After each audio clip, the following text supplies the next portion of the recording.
Mad Wolf here, and today I did want to take a look at I'd say it's an underrated series of video games. They're fighting games. They're probably some of my personal favorites. It's Dead or Alive. So as you can see here, the fighting is actually very good in comparison to even Tekken, Street Fighter, etc., etc. And the reason why it's good is, one, the combos. Everything is stringed together so easily. It is very easy for button masher players to actually pick this up and play it. But the most interesting thing about fighting in Dead or Alive is actually the implementation of all the grapples, the throws. And to make it even better, there is a series of counter throws that you could do. If you press the square button, or the A button if you play in Sega Genesis or Sega Saturn, during attacks, you can actually grab your opponent's attack and actually turn it against them. And that is what really separates Dead or Alive compared to other video games. That said, there's also the interactive level environment. You smash a wall, they can go through it at times. You smash a window, you go falling, for 100 feet, with this grand spectacle animation, them hitting trees or whatever.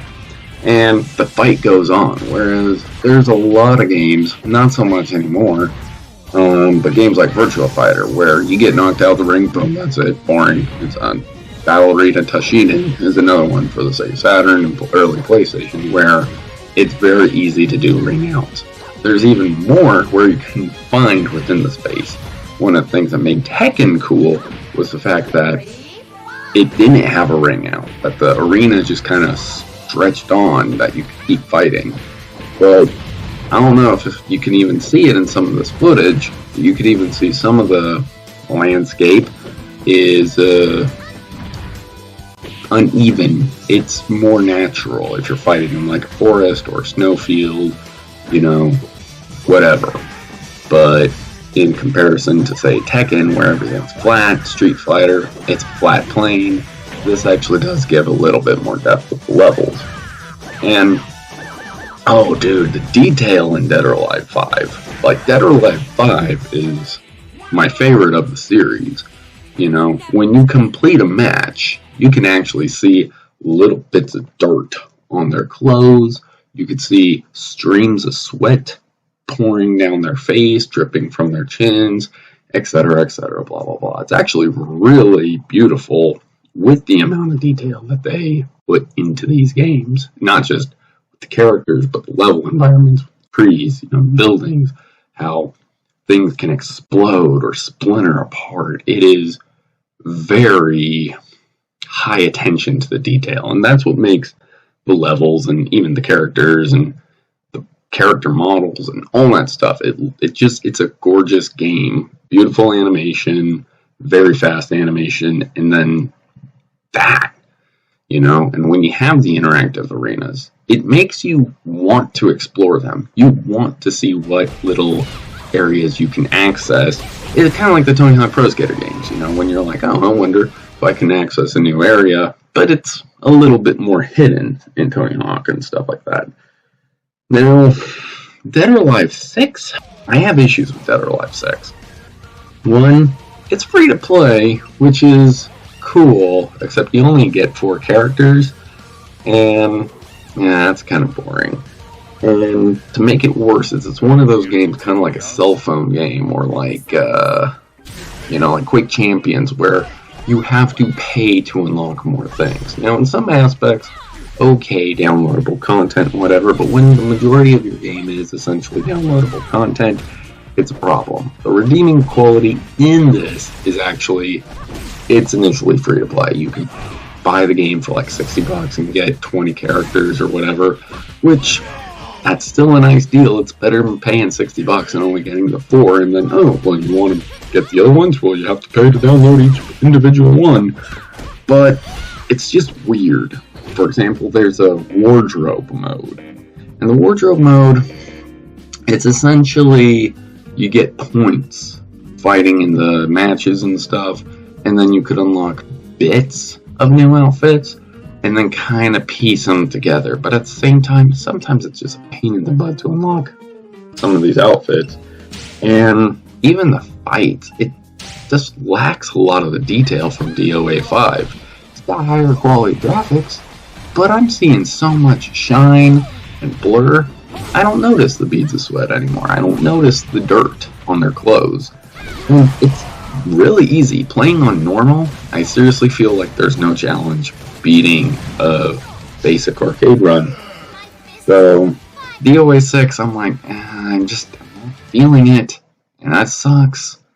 I'll get with DOA 5. It's made for the PS4, PS3, Xbox 360, Xbox One, and they even have a version on the frickin' Vita. So if you still have one of those things, get DOA 5. Now with the stuff that I have been saying, you might be like, well, this actually sounds really, really good, so why do so many people hate this game?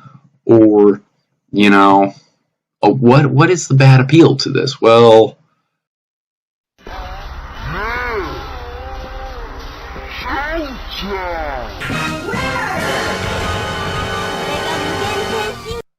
yeah, there you go. No joke. I mean, yeah, boobs. Bouncing boobs. Which is funny, because people hate this, yet the bouncing boobs physics is in Tekken now. It's in Virtua Fighter. Hell, freaking one of the characters in Soul Calibur has bouncing butt physics. That's so much better. Now, yeah, I will say they over-sexualize characters, but at the same time, it's like, I don't know, complaining about the body proportions and stuff, that's like seeing a guy like me, kind of small and scrawny, and then saying, well, I refuse to watch Marvel or DC because that's an unrealistic equivalent of what men should look like. I shouldn't be all buff and ripped and, it's setting a very unrealistic example. That's a load of crap. I grew up in the 90s, so Schwarzenegger and Stallone, these were my heroes growing up. So for me saying that, it's terrible. But, just hearing, oh my god, well, these women are overly sexualized, we look at freaking Nina and Anna Williams in Tekken, or Chun-Li and Cammy from Street Fighter, and I'm just like, wow, yeah, these characters are sexualized too. They reveal a lot, and yeah, Chun-Li, those thighs, I like Chun-Li, but extra thick! Oh, don't mention, when talking about the ideas of this is an unrealistic idea of what the female body looks like. Keep in mind, Street Fighter, you're throwing fireballs, and in Mortal Kombat, you're straight up ripping people's heads off or ripping out their hearts and eating them, and just weird, grisly crap. So the fact that that's okay is, I don't know. What a pain. So yeah, those are my thoughts on the Dead or Alive series. For me, it is quite possibly one of the greatest fighting games, in this generation of video games. And I like it so much that, yes, I do have Dead or Alive 5 for PS4, but I also have it for the PlayStation Vita.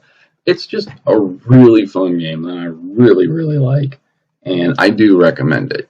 As far as the bouncing boobs and whatnot, dude, come on. I mean, if that's really what people are threatened about, I got nothing to say about it. Play any of the male characters. I mean, come on. But, yeah, I feel it's one of the best fighting games due to the button combinations, not really button combinations, but the fighting combinations, counters, the throws. I've already talked about that. And I do highly recommend it. The jiggle physics are way overkill on the PS1, Saturn, but if you get Dead or Alive for the PS4, you're not even going to notice it. Why? Because you're too busy noticing the level environments and what your opponent's doing. You're going to want to be focused on actually kicking their butt. And I don't know, if you're experimental, you're going to be wanting to figure out the button combinations for the different throws. You're going to want to see the dozens of different fighting styles and stuff like that, which is, I think, where Dead or Alive shines, not boobies. Because, yeah. So anyway, that's my video. If you liked it, drop a like. If you're new to the channel, be sure to drop a subscription. And, ring that bell. Adolf does like his Taco Bell. So I am getting my ass handed to me right now by Jan Lee, who is quite possibly one of the greatest Bruce Lee knockoffs ever in a video game.